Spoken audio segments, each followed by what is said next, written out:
പുരാതന കാലത്ത് ജപ്പാനിൽ മനോഹരമായ നെൽവയലുകളാൽ ചുറ്റപ്പെട്ട ഒരു കൊച്ചു ഗ്രാമത്തിൽ ഷിൻ എന്നൊരു യുവാവ് ജീവിച്ചിരുന്നു. സൗന്ദര്യവും ആരോഗ്യവും ഉണ്ടായിരുന്നെങ്കിലും അവന്റെ മടി ആ ഗ്രാമത്തിലെങ്ങും പാട്ടായിരുന്നു. ദിവസം മുഴുവൻ ഉറങ്ങിയും വെറുതെ ഇരുന്നും ഷിൻ സമയം കളഞ്ഞു. വയലിൽ പണിയെടുത്ത് തളരുന്ന അച്ഛനെയും അമ്മയെയും കണ്ടിട്ടും അവന്റെ മനസ്സിൽ ഒരു ചലനവും ഉണ്ടായില്ല. ഷിന്നിന്റെ അച്ഛൻ ഒരു സാധാരണ കർഷകനായിരുന്നു. വിയർപ്പൊഴുകി അധ്വാനിച്ച് വിളവെടുക്കാൻ ഒരുങ്ങുമ്പോൾ കൂട്ടമായി വരുന്ന പക്ഷികൾ അദ്ദേഹത്തിന്റെ നെഞ്ചിടിപ്പ് കൂട്ടി. നെല്ല് കൊയ്യാറായപ്പോൾ ധാന്യങ്ങൾ കൊത്തി തിന്നാൻ തുടങ്ങിയ പക്ഷികളെ ഓടിക്കാൻ അച്ഛൻ ഷിന്നിനോട് ആവശ്യപ്പെട്ടു. അങ്ങനെ ഷിൻ പക്ഷികളെ ഓടിക്കാൻ കൃഷിസ്ഥലത്തേക്ക് പോയി. ഗ്രാമത്തിലെ മറ്റുള്ളവർ വടിയോ പടക്കമോ ഉപയോഗിച്ച് പക്ഷികളെ ഓടിക്കുമ്പോൾ ഷിന്നാകട്ടെ വയലിന്റെ ഒരറ്റത്തുള്ള മരത്തിന്റെ തണലിൽ കിടക്കാൻ ഇഷ്ടപ്പെട്ടു. പക്ഷികളെ ഓടിക്കാൻ അവൻ മറ്റൊരു വഴി കണ്ടെത്തി. വയലിൽ പലയിടത്തും മനുഷ്യന്റെ രൂപത്തിലുള്ള കോലങ്ങൾ സ്ഥാപിച്ചു. ഈ കോലങ്ങളെല്ലാം കയറുകൾ കൊണ്ട് പരസ്പരം ബന്ധിപ്പിച്ചു. പക്ഷികൾ വയലിൽ ഇറങ്ങുമ്പോൾ കിടന്നിടത്തു നിന്ന് തന്നെ കയർ വലിച്ച് കോലങ്ങളെ ചലിപ്പിക്കും. കോലങ്ങൾ അനങ്ങുന്നത് കണ്ട് പക്ഷികൾ പേടിച്ച് പറന്നു പോകും. അവന്റെ ബുദ്ധിശക്തിയും പ്രശ്നങ്ങളെ എളുപ്പത്തിൽ കൈകാര്യം ചെയ്യാനുള്ള കഴിവും അച്ഛനെ അത്ഭുതപ്പെടുത്തി. എന്നാൽ ഈ ബുദ്ധി ഒരു മടിയന്റെ തലച്ചോറിലായല്ലോ എന്നോർത്ത് അച്ഛന് സങ്കടം തോന്നി. ഒരു വേനൽക്കാലത്ത് കാലം തെറ്റിപ്പെയ്ത മഴയും പിന്നീടുണ്ടായ വരൾച്ചയും കൃഷിയിടങ്ങളെ നശിപ്പിച്ചു. ദുരിതങ്ങൾക്കിടയിൽ ഷിന്നിന്റെ അച്ഛൻ അസുഖം ബാധിച്ച് കിടപ്പിലായി. വയലിന്റെ മുഴുവൻ ചുമതലയും അങ്ങനെ ഷിന്നിന്റെ ചുമലിലായി. തുടക്കത്തിൽ അവൻ എല്ലാം ഏറ്റെടുത്തെങ്കിലും വയലിൽ അധ്വാനിക്കാൻ അവന്റെ ശരീരം കൂട്ടാക്കിയില്ല. കൃഷിസ്ഥലത്തേക്ക് വെള്ളം തിരിച്ചുവിടാൻ പോലും അവൻ മടിച്ചു. ഓരോ ദിവസവും വിളകൾ വാടിക്കരിയുന്നത് അവൻ നിസ്സഹായനായി നോക്കി നിന്നു. വിവരമറിഞ്ഞ അച്ഛൻ അവനെ കഠിനമായി വഴക്ക് പറയാൻ തുടങ്ങി. ആ രാത്രി ഷിന്നിന് ഉറക്കം വന്നില്ല. ഇരുട്ടിൽ ജനലിലൂടെ പുറത്തേക്ക് നോക്കി അവൻ നിരാശനായി ഇരുന്നു. ഞാൻ എന്തുകൊണ്ട് ഇങ്ങനെയായി? ഞാൻ നല്ലവണ്ണം അധ്വാനിച്ചില്ലെങ്കിൽ എൻ്റെ കുടുംബം എങ്ങനെ അതിജീവിക്കും? അവൻ സ്വയം ചോദിച്ചു. സ്വന്തം നിസ്സഹായത അവനെ വല്ലാതെ അലട്ടി. ഒരു ദിവസം അങ്ങനെ നിരാശനായി നടക്കുന്നതിനിടയിൽ രാജകൊട്ടാരത്തിൽ ഒരു വലിയ മത്സരം നടക്കുന്നതായി അവൻ കേട്ടു. വിജയിക്ക് ഒരു വലിയ പെട്ടി നിറയെ സ്വർണം സമ്മാനമായി ലഭിക്കും. ഈ സ്വർണം എൻ്റെ കുടുംബത്തിൻ്റെ എല്ലാ കഷ്ടപ്പാടുകളും മാറ്റാൻ മതിയാകും. ഷിന്നിന്റെ മനസ്സിൽ ഒരു പ്രകാശരശ്മി മിന്നി. യാതൊരു മടിയും കൂടാതെ അവൻ മത്സരത്തിൽ പങ്കെടുക്കാൻ തീരുമാനിച്ചു. അവന്റെ തീരുമാനം അറിഞ്ഞ ഗ്രാമവാസികൾ അവനെ കളിയാക്കി ചിരിച്ചു. നന്നായി അധ്വാനിക്കാൻ പോലും അറിയാത്ത ഈ കുഴിമടിയൻ മത്സരത്തിൽ വിജയിക്കുമോ? അവർ പരസ്പരം അതിശക്തിയോടെ ചോദിച്ചു. എന്നാൽ ഷിൻ അതൊന്നും കാര്യമാക്കിയില്ല. അവന്റെ ലക്ഷ്യം വ്യക്തമായിരുന്നു. കുടുംബത്തോടുള്ള സ്നേഹം അവന് വലിയൊരു ഊർജമായി മാറി. 3 ദിവസത്തെ യാത്രയ്ക്ക് ശേഷം അവൻ തലസ്ഥാനത്തെത്തി. 4-ാം ദിവസം മത്സരം തുടങ്ങി. ആദ്യത്തെ വെല്ലുവിളി ഒരു വലിയ തടാകം മുറിച്ചു കടക്കുക എന്നതായിരുന്നു.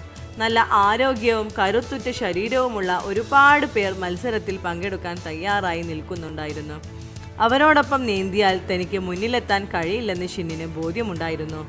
മത്സരം തുടങ്ങാനുള്ള വിസിൽ മുഴങ്ങി. എല്ലാവരും ജലാശയത്തിലേക്ക് എടുത്തുചാടി. വളരെ വേഗത്തിൽ നീന്താൻ തുടങ്ങി. ഷിന്നാകട്ടെ തടാകക്കരയിൽ തന്നെ നിന്നു. തടാകം എങ്ങനെ കടക്കണം എന്നതിന് നിയമങ്ങളൊന്നുമില്ലെന്ന് അവന്റെ ബുദ്ധി പറഞ്ഞു.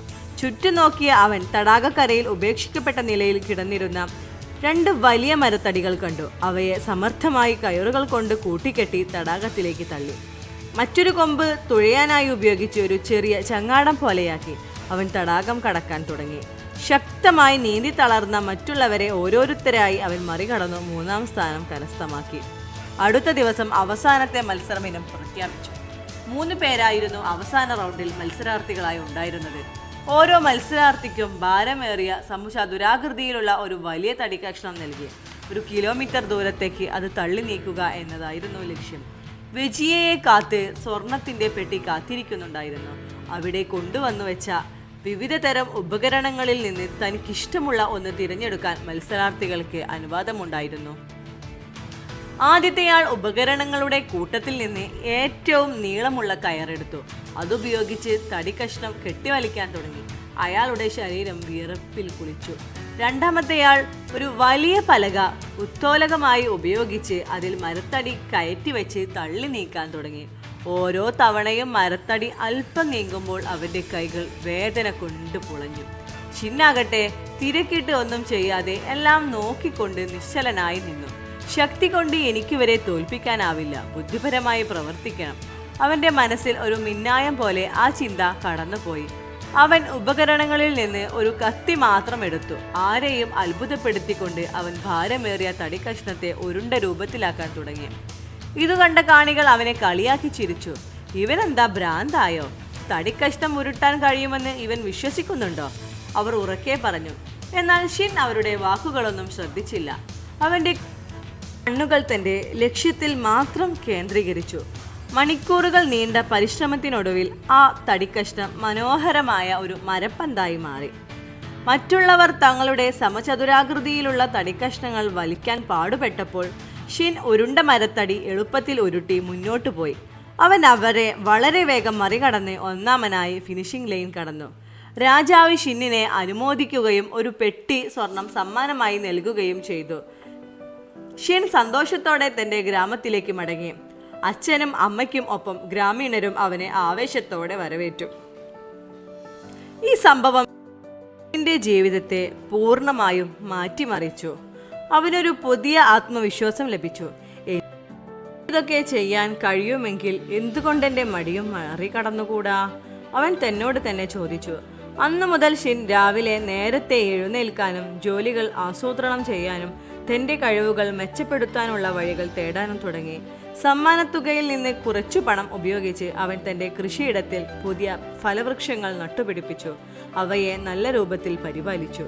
അവന്റെ ബുദ്ധിയും പുതിയ അധ്വാനശീലവും ചേർന്ന് അത്ഭുതങ്ങൾ പ്രവർത്തിച്ചു. കാലക്രമേണ അവന്റെ മടി ഇല്ലാതായി. അവന്റെ പരിശ്രമങ്ങൾ അത്ഭുതകരമായ ഫലം കണ്ടു. താമസിയാതെ അവൻ ആ പ്രദേശത്തെ ഏറ്റവും വലിയ പഴക്കച്ചവടക്കാരനായി മാറി. ഷിന്നിന്റെ കഥ ഇന്നും ജപ്പാനിലെ ജനങ്ങൾക്കിടയിൽ വലിയ പ്രചോദനമായി നിലനിൽക്കുന്നു.